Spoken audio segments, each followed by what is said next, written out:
الحمدللہ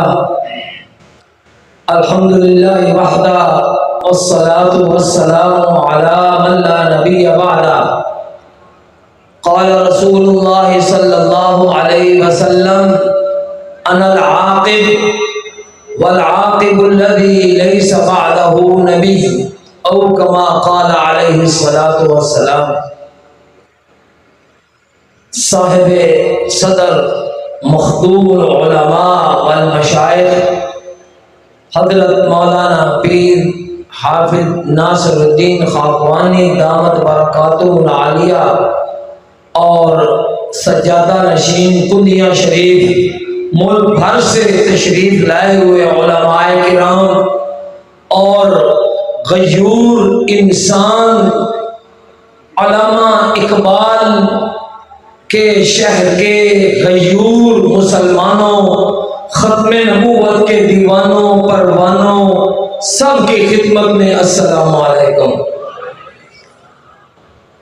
میں سب سے پہلے عالمی مجلس تحفظ ختم نبوت کو خراج تحسین پیش کرتا ہوں کہ ستمبر 1974 کی یاد میں آج 10 ستمبر کو آپ نے یہاں ایک بڑے پنڈال میں پروقار ختم نبوت کانفرنس کا اہتمام انعقاد کر کے مسلمانوں کے سامنے مسئلہ ختم نبوت کو اجاگر کرنے کے لیے ایک بڑا وسیع میدان فراہم کیا اور مجھ ناچیز کو بھی یہاں حاضری کی اجازت کہہ لیں یا مجھے موقع دیا، میں اس پر آپ کا شکریہ ادا کرتا ہوں۔ یقیناً پورے ملک کی قیادت جمعیت علماء اسلام، دیگر جماعتیں، ان کے قائدین تشریف فرما ہیں۔ یہ کانفرنس ایک علامتی کانفرنس ہی ہوتی ہے، یہاں تقاریر کرنا کوئی مقصود نہیں ہوتا۔ الحمدللہ میرا نہیں خیال کہ وہ علامہ اقبال جنہوں نے جواہر لال نہرو کو یہ خط لکھا تھا کہ میں نے قادیانیت کا جو مطالعہ کیا ہے، مجھے اس کا خلاصہ 2 جملے میں نظر آیا ہے کہ قادیانیت اسلام اور وطن دونوں کے غدار ہیں۔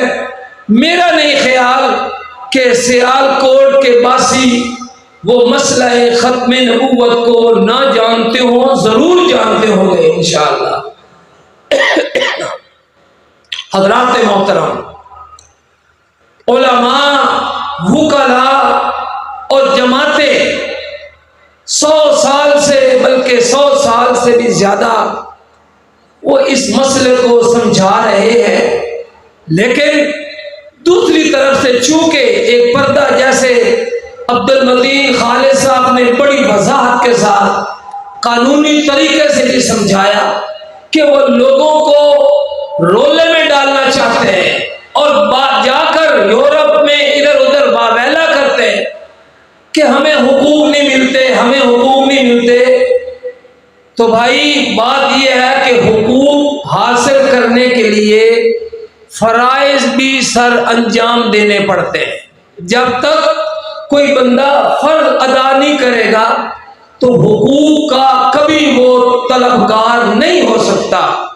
مسئلہ قادیانیوں کا یہ ہے کہ 7 ستمبر 1974 کو قومی اسمبلی کے تمام ممبران نے ان کے کفریہ عقائد کو سامنے رکھ کر، بلکہ اس زمانے کے قادیانیوں کے خلیفہ مرزا ناصر احمد کو 12 دن کی مہلت دی، وہ اپنے کفریہ عقائد کو سچ ثابت نہ کر سکا، تو ان کے کفریہ عقائد کو دیکھ کر جب قومی اسمبلی نے انہیں غیر مسلم اقلیت قرار دیا، تو پہلی بات یہ ہے کہ قادیانیوں نے اس دن سے لے کر آج تک اس فیصلے کو، قومی اسمبلی کے فیصلے کو تسلیم نہیں کیا۔ میں کہا کرتا ہوں کہ ریاست کو کچھ بندے نظر آئے کہ وہ ملک کے باغی ہیں، ان کو ایسی کارپیٹڈ بمباری کی کہ پھر ان کے وجود کا کوئی ٹکڑا نہیں ملا. ہو سکتا ہے کہ انہوں نے غداری کی ہو. میں دعوے سے کہتا ہوں کہ قادیانی 1974 سے لے کر آج تک مسلسل وہ ملک پاکستان کے قانون سے بغاوت کرتے چلے آ رہے ہیں. قادیانیوں سے کہا گیا کہ تم اپنا شناختی کارڈ، پاسپورٹ کا فارم، اس میں اپنے مذہب کو کلیئر کرو، ڈکلیئر کرو کہ تم قادیانی ہو. ان سے کہا گیا کہ ووٹر لسٹ میں تم اپنا اندراج بطور غیر مسلم اقلیت کے کرواؤ. قادیانی بجائے اس کے کہ وہ یہ اپنے آپ کو غیر مسلم اقلیت قرار دیتے، تسلیم کرتے، آپ نے سن لیا آئینہ کمالات اسلام کا حوالہ، وہ بجائے اپنے آپ کو غیر مسلم اقلیت تسلیم کرنے کے وہ مرزا قادیانی کو نبی اور رسول نہ ماننے والوں کو جہنمی اور سوروں کی، کتوں کی اولاد کہتے ہیں اور سب پر لعنت بھیجتے ہیں. تو جن سے تم نے حقوق لینے ہیں ان کے حقوق پر ڈاکہ ڈالو گے تو کبھی تمہیں کوئی حقوق جو ہے وہ نہیں ملیں گے. اس لیے حقوق، اگر آپ نے حقوق لینے ہیں تو اس کے لیے فرائض جو سلطنت کی طرف سے، ریاست کی طرف سے تمہارے اوپر عائد ہوتے ان کو تسلیم کرنا پڑے گا. حضرات محترم، ان دنوں میں ایک بات آئی، میرا اگرچہ سیاسی طور پر تعلق وہ پاکستان مسلم لیگ نون سے ہے، لیکن مذہب سے آگے کوئی نہ جماعت ہے نہ کوئی فرقہ ہے، کچھ بھی نہیں. میرے علم میں یہ بات آئی ہے کہ ہمارے موجودہ وزیر خزانہ انہوں نے کہا ہے کہ مجھے جب کوئی مشورے کی ضرورت پڑتی ہے تو میاں عاطف قادیانی سے میں مشورہ لیتا ہوں. بھائی عاطف قادیانی کو ہم نے پہلے دن سے ہی تسلیم نہیں کیا تھا. پی ٹی آئی والے اس کو اپنا مشیر رکھ رہے تھے. ہم نے اگر پی ٹی آئی میں اس کو قبول نہیں کیا تو پاکستان مسلم لیگ میں چاہے نون ہو، کاف ہو، کسی بھی ہم اس کو قبول نہیں کریں گے انشاءاللہ. اور آخری بات، قادیانی یہ سمجھتے ہیں کہ یورپ میں، مغرب میں، امریکہ میں واویلا کر کے وہ 1974 کی جو قرارداد ہے، وہ جو فیصلہ ہو چکا ہے، اس کو واپس کروائیں گے.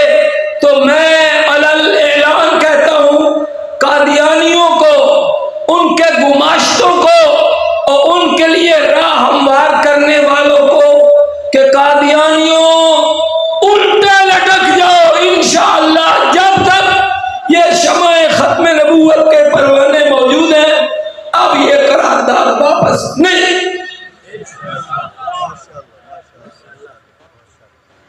جزاک اللہ خیر و احسن الجزاء.